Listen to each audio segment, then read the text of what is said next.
నమస్తే, welcome to our channel. Senior journalist Damu Balaji గారు ఉన్నారు, వారితో మాట్లాడదాం.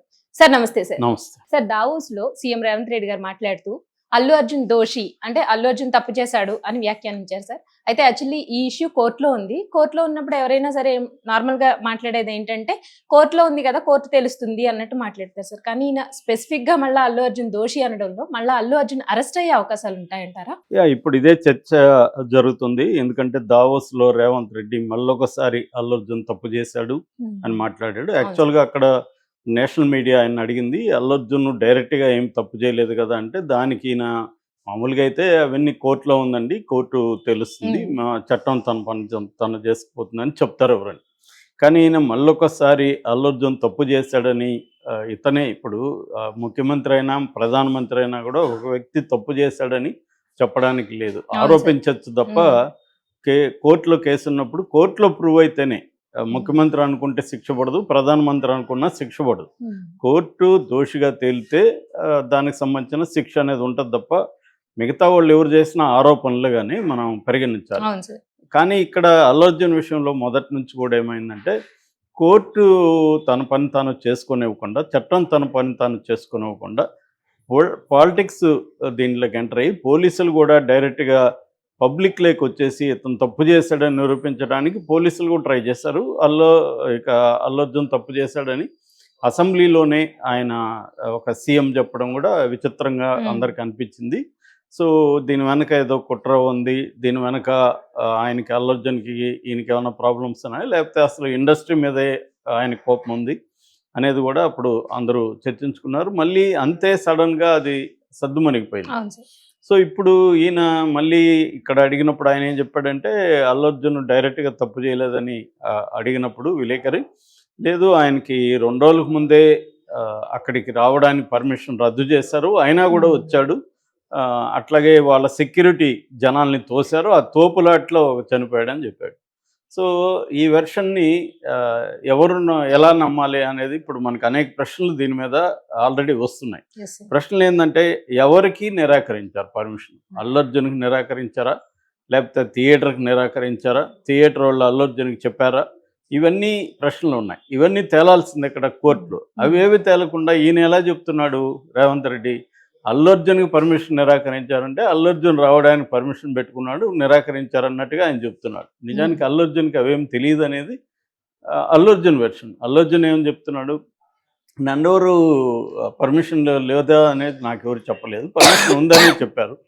ఎందుకంటే వీళ్ళు థియేటర్ వాళ్ళు ఫస్ట్ పర్మిషన్కి అప్లై చేసుకున్నప్పుడు ఏసీపీ సంతకం చేసి ఇచ్చాడు, అక్నాలెడ్జ్ చేసి ఇచ్చారు. మళ్ళీ మేము పర్మిషన్ క్యాన్సిల్ చేస్తాము, రావద్దని చెప్పండి అని చెప్పారని వీళ్ళు అంటున్నారు.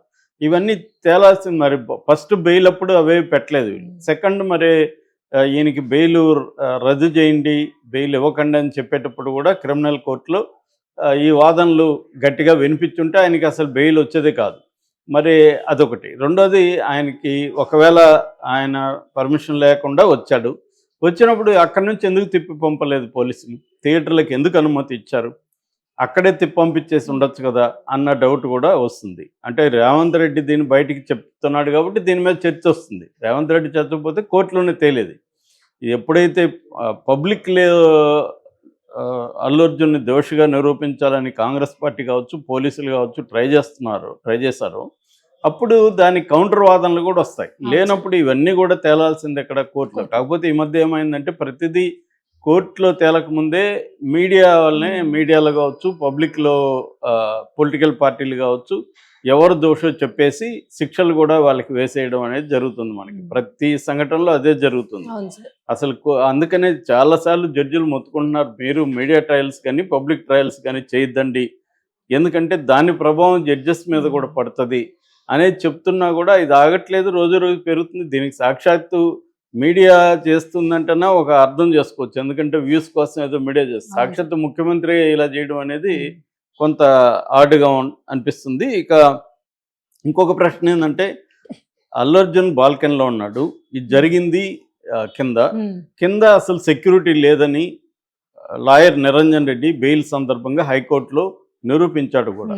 ఎందుకంటే దాంట్లో రిమాండ్ రిపోర్ట్లోనే వాళ్ళు ఏం చెప్పారంటే, మేము ఆ తొక్కిసలాట కింద జరిగినప్పుడు పైనుంచి పోలీసులు కిందకి వెళ్ళారని, కింద లేరని పైన అల్లు అర్జున్ చూడడానికి పోలీసులు కూడా అక్కడికే వచ్చారనేది కూడా ఆయన నిరూపించాడు అక్కడ కోర్టులో. అందుకనే బెయిల్ రావడానికి ఇవన్నీ కారణం అక్కడ. ఇప్పుడు రేవంత్ రెడ్డికి ఎదురయ్యే ప్రశ్న ఏంటంటే, మరి కింద పోలీసులు వీళ్ళ తొక్కిసలాట అంటున్నారు. అది పోలీసులు ఎక్కడ ఆరోపించలా. ఎవరు వీళ్ళ సెక్యూరిటీ తొక్కిసలాట కాదు, వీళ్ళు తోసేయడం వల్ల కాదు, వీళ్ళు ఉన్నదంతా పైన కదా, కింద కదా జరిగింది. కింద జరిగిందంటే అభిమానులు పెద్ద ఎత్తున ఆ వీడియోలంతా కూడా బయటకు వచ్చాయి. అభిమానులు పెద్ద ఎత్తున తోసుకొని వస్తున్నారు, ఇక్కడి నుంచి పైకి ఎక్కడానికి ట్రై చేస్తున్నారు.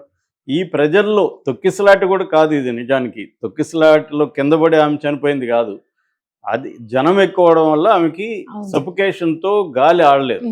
సో క్రౌడ్ ఒక ఫుల్ అయ్యారు, దాన్ని ఆపడానికి అక్కడ ఎవరు పోలీసులు లేరు.